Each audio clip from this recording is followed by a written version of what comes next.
Sur l'eau, on croirait presque apercevoir un vaisseau spatial. Avec ses 33 mètres de long sur 12 de large, l'Energy Observer est avant tout un vaisseau technologique.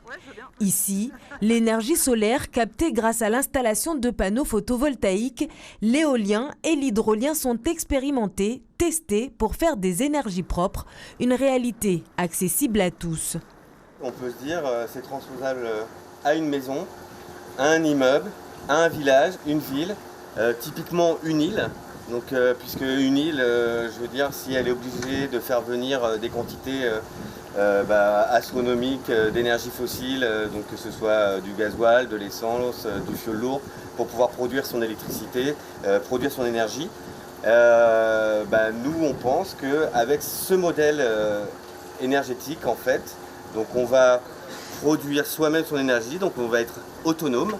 Et on va avoir quasi zéro rejet CO2 et c'est ça le but recherché en fait dans ce projet.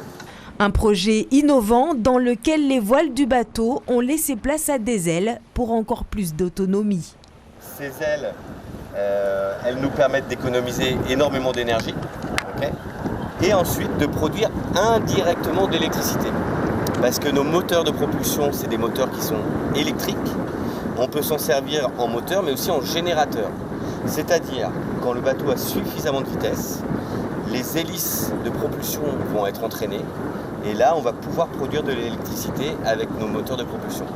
L'objectif d'Energy Observer, c'est avant tout d'accélérer la transition énergétique et écologique. Ce qui est révolutionnaire, c'est qu'en fait, à bord, on va produire notre propre hydrogène.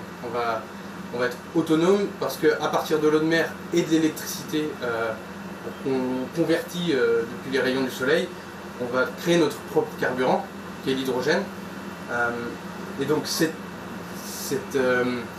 technologie qui utilise l'hydrogène pour reproduire de l'électricité, pour le moment, elle n'est pas vraiment développée sur les bateaux. Autrement dit, l'Energy Observer n'a pas fini de faire parler de lui. Après Mayotte, il fera escale en Afrique du Sud début mai pour une durée de 3 mois.